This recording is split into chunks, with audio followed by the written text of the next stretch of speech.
कंठस्थ करना अर्थात कंठ में ही अटका लेना, कंठ तक ही रहने देना, हृदय तक न जाने देना।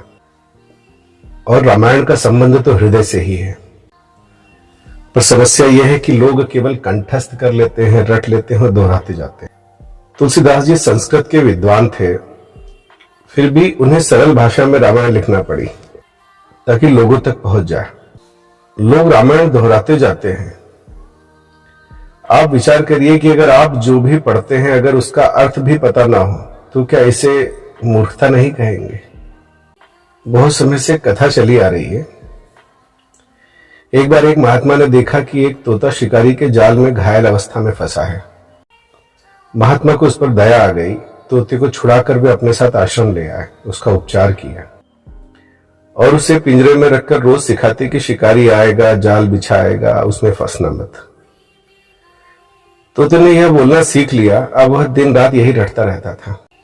महात्मा ने विचार किया कि तोता अब समझ चुका है और अब यह किसी शिकारी के जाल में नहीं फंसेगा। ऐसा विचार कर उसने पिंजरा खोल दिया और तोते को स्वतंत्र कर दिया। कुछ दिन बाद महात्मा एक रास्ते पर चले आ रहे थे। एक शिकारी उन्हें दिखा जिसने अपने जाल में बहुत से तोते फंसा रखे थे। उसमें वह तोता भी था जिसे महात्मा जी ने सिखाया था। तोता जाल में फंसा था, पर वह एक बात दोहराया जा रहा था कि शिकारी आएगा, जाल बिछाएगा, उसमें फंसना मत। हमारी स्थिति भी उस तोते सी ही है।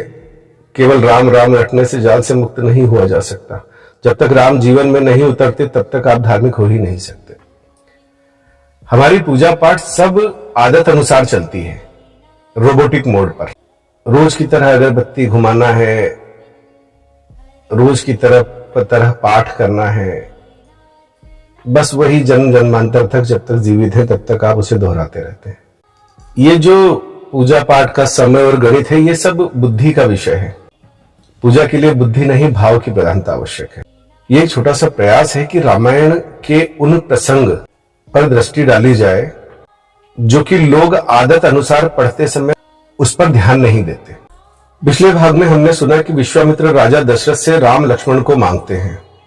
अब उसके आगे, जब राजा दशरथ विश्वामित्र से कहते हैं कि मैं अपने संपूर्ण सेना के साथ आपकी सेवा में उपस्थित हूं गुरुदेव, तब विश्वामित्र हंस के कहते हैं, इतना कष्ट न करो राजन, मुझे तुम्हारी और तुम्हारी सेना की तनिक भी आवश्यकता नहीं। इसे तुम अपनी राजधानी की सेवा सुरक्षा के लिए रखो। मुझे केवल 10 दिन के लिए राम दे दो। असुर समूह सतावहि मोहि, मैं जाचन आयु नृप तोहि। अनुज समेत देहु रघुनाथा, निश्चर बध में होब सनाथा। हे राजन, हम राक्षसों से परेशान हैं, इसलिए हमें राम और लक्ष्मण दे दो जिससे राक्षसों का संहार हो सके और सभी सुरक्षित हो। यह सुनते ही दशरथ घबरा गए और बोले, ऋषिवर, जिस रावण ने मेरे पूर्वज अरण्य की हत्या की, जिससे हम आज तक रघुवंश की पराजय का प्रतिशोध तक न ले पाए, न विचार किया, उसके विरुद्ध अपने प्राणों से पुत्र राम को, जो कि अभी बालक ही है, कैसे दे दूं? सुनि राजा अति अप्रिय बाणी, हृदय कंप मुख दुति कमलानी। चौथेपन पायो सुतचारी, विप्र बचन नहीं कहो बेचारी। दशरथ के मुख की कांति फीकी पड़ गई। दशरथ बोले, मैंने चौथेपन में बुढ़ापे में 4 पुत्र पाए हैं और मुझे लगता है आपने बिना सोचे विचारे ही ये बात कह दी। राजा की बात पूरी होती उससे पहले विश्वामित्र बोले, हे आर्य सम्राट, क्या जीवन भर बच्चों की तरह गुड्डे गुड़ियों का खेल ही खेलते रहोगे? केवल अपने परिवार और हितग्राहियों तक ही सीमित रहोगे? आर्यव्रत के विषय में सोचने का दायित्व किसे सौंप दिया तुमने? तुम्हारी सीमाओं के पार भी मनुष्य रहते हैं, उनकी रक्षा किसका उत्तरदायित्व है? विश्वामित्र की आंखों में खून उतर आया था। वे राजसभा की मर्यादा भूल गए। वे भूल गए कि वहां दशरथ के अतिरिक्त भी बहुत से लोग हैं। वे सत्य की मूर्ति बन चुके थे। ऐसा लग रहा था मानो दशरथ के सामने कर्तव्य ही विश्वामित्र का रूप धर आया हो। विश्वामित्र के उग्र स्वर से राज्यसभा थर्रा उठी। मैं तुम्हें वीर नहीं मानता। तुमने वचन दिया और दिए वचन से पलट गए। एक दिन तुम्हारा नाश भी बिना सोचे समझे दिए गए वचन के कारण ही होगा। जिन भी बुद्धिजीवियों ने सत्य और न्याय की रक्षा के लिए तुम्हारी ओर देखा, आज तुमने उन्हें हताश कर दिया। यह मेरी मूर्खता ही थी कि मैंने तुमसे आशा की। हे राजन, हम बुद्धिजीवियों ने संसार की भलाई के लिए बिना किसी स्वार्थ के अनासक्त भाव से तुम्हें शासन सौंप दिया। दुख तो इस बात का है कि तुम जैसे लोग एक समय बाद साधारण प्रजा को अपना भोग, अपने विलास का साधन मात्र समझते हैं। तुम्हें लगता है प्रजा कीट पतंग है और आज तुम अपने कर्तव्यों से विमुख हो रहे हो। तो मैं कुशीनंदन विश्वामित्र तुम्हारे सामने स्पष्ट करता हूं कि मैं किसी भी स्वस्थ क्षत्रिय को शस्त्र व शास्त्रों का ज्ञान देकर सम्राट बनाने की क्षमता रखता हूं। विश्वामित्र का बढ़ता क्रोध देख वशिष्ठ उनसे बोले, हे ऋषिवर, आप क्रोध न करिए। राजा केवल पुत्र मोह में आकर अपने कर्तव्य से भटक रहे हैं, कृपया इन्हें संभलने का अवसर दें। और फिर राम सा जिसका पुत्र हो उसका मोह होना तो स्वाभाविक ही है। अब वशिष्ठ राजा से बोले, महाराज आप ज्ञानी हैं, आपको यह शोभा नहीं देता। मोह का त्याग कर कर्तव्य के पथ पर चलिए, इसी में आपका यश है। वाल्मीकि रामायण में इसी में दशरथ कहते हैं, मेरा राम अभी मात्र 16 वर्ष का है, ये राक्षसों से कैसे लड़ेगा? अगर उसे कुछ हुआ तो मैं 2 घड़ी भी जी न पाऊंगा। राम को रहने दीजिए, मैं स्वयं आपके साथ अपनी संपूर्ण सेना के साथ चलता हूं। अब दशरथ विश्वामित्र का ध्यान राम से पूरी तरह हट जाए, वे इसके लिए विश्वामित्र से कहते हैं, हे ब्राह्मण, मुझे या मेरे सैनिकों को किस प्रकार राक्षसों से लड़ना चाहिए? जबकि विश्वामित्र ने कहा ही नहीं कि आप चलिए। कृपया आप मुझे समझाएं, कैसे उन दुष्टों के सामने मुझे खड़े होना चाहिए।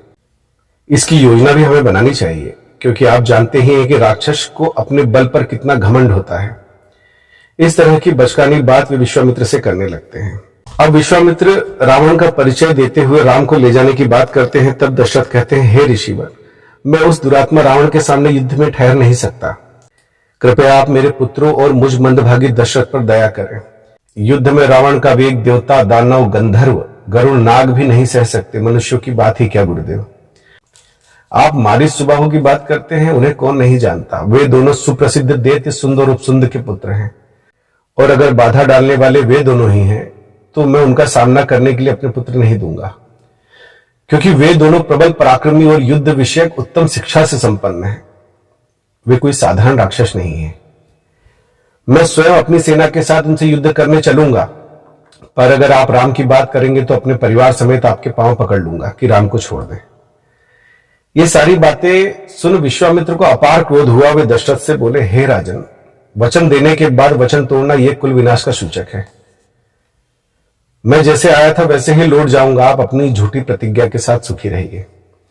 विश्वामित्र का क्रोध देख वशिष्ठ ने समझाया, हे राजन, विश्वामित्र चाहे शस्त्र जाने या न जाने, उन्हें शस्त्र विद्या का ज्ञान हो चाहे न हो, फिर भी राक्षस इनका सामना नहीं कर सकते। जैसे कि प्रज्वलित अग्नि द्वारा सुरक्षित अमृत को हाथ नहीं लगाया जा सकता, उसी प्रकार विश्वामित्र से सुरक्षित राम को वे राक्षस छू भी नहीं सकते। विश्वामित्र के शस्त्र ज्ञान की कोई तुलना नहीं, जिन शस्त्रों के बारे में अभी तक कोई जानता भी नहीं, विश्वामित्र उनका आविष्कार करने की क्षमता रखते हैं। वशिष्ठ आगे बोले, विश्वामित्र यहां आए क्योंकि केवल राम का कल्याण चाहते हैं।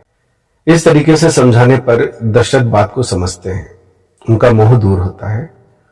अति आदर दो तनय बुलाए, हृदय लाई बहु भांति सिखाए, मेरे प्राणनाथ सुत दो तुम ही मुनि पिता आन नहीं को। राम लक्ष्मण को बुलाकर दशरथ जी विश्वामित्र से कहते हैं, अब आप ही इनके पिता हैं, दूसरा कोई नहीं। और विश्वामित्र राम को देखकर प्रसन्न हो जाते हैं और कहते हैं, प्रभु ब्रह्माण्य देव मैं जाना, मोहि नीति पिता तजेव भगवान। कि हे राम, तुम धन्य हो, धर्म की रक्षा के लिए तुमने बिना विचार किए अपने राज सुख, अपने माता पिता का त्याग कर दिया। और फिर राम लक्ष्मण अपने माता पिता से आज्ञा लेकर विश्वामित्र के साथ चल पड़ते हैं।